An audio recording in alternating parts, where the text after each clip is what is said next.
नमस्कार मंडळी, स्वागत आहे तुमचा आणखी एक नवीन मिनी ब्लॉगमध्ये। आज आम्ही आमच्या गावाला निघालो आहोत। गावाकडे जाण्याचा आनंद आणि उत्सुकता काही वेगळीच आहे। चला तर मग आमच्यासोबत या सुंदर प्रवासाची सुरुवात करूया। आम्ही डहाणूहून दादरला निघालो, कारण दादरवरून आमची महालक्ष्मी एक्सप्रेस आम्हाला किर्लोस्करवाडीला घेऊन जाणार आहे। आम्ही वेळेच्या आधीच स्टेशनवर पोहोचलोय, त्यामुळे आता ट्रेनची वाट पाहतोय।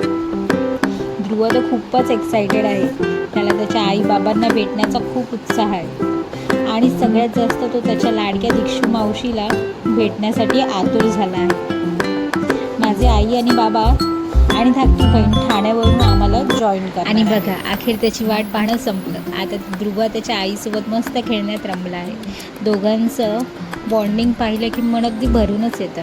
म्हणतात ना, आजीचा नातवावर वेगळाच जीव असतो। अगदी तसंच काही आहे। जेवण होताच आम्ही आपापल्या जागेवर जाऊन झोपलो। डोळे मिटले की कधी झोप लागते कळत नाही, आणि डोळे उघडले की आपण आपल्या गावाच्या आणखी जवळ जातो। लहानपणी गावाला निघायच्या आदल्या रात्री आम्हाला झोपच यायची नाही। गावाला जायचं इतका आनंद असायचा, आणि आजही तसंच आहे। आणि आता आमचं स्टेशन येणार आहे, सगळे तयार होत आहेत। माझ्यासाठी फक्त गाव हे गाव नाही, हे मामाचं घर आहे। आधी मामा आम्हाला स्टेशनवर घ्यायला यायचे, आज ते आपल्यात नाही, पण त्याची आठवण खूप येते। आणि अखेर आम्ही किर्लोस्करवाडी स्टेशनला पोहोचलो। छोटंसं, शांत आणि स्वच्छ असं स्टेशन आहे। इथे उतरलं की गावाजवळ आल्याची भावना आपोआप मनात येते।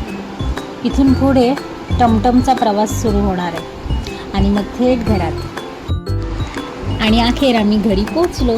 माझी धाकटी बहीण आमच्या आधीच गावाला आली होती, पण इतकी गाढ झोपली होती की फोनही उचलत नव्हती। त्यात नंतर तिचा फोनही स्विच ऑफ झाला, दारही लॉक। कसं तिला उठवू आम्ही काही कळत नव्हतं। शेवटी माझ्या नवऱ्याने पाणी टाकून तिला उठवलं, आणि काय, मिशन सक्सेस झालेलं आहे। आणि ही आहे गावातली सकाळ। गावची थंडगार वारा, पक्ष्यांचा आवाज आणि सगळीकडे पसरलेली शांतता, हे सगळं शब्दात सांगणं अखेर खूप कठीण आहे। काही गोष्टी फक्त अनुभवायच्या असतात, आणि गाव हे त्यातलंच एक आहे।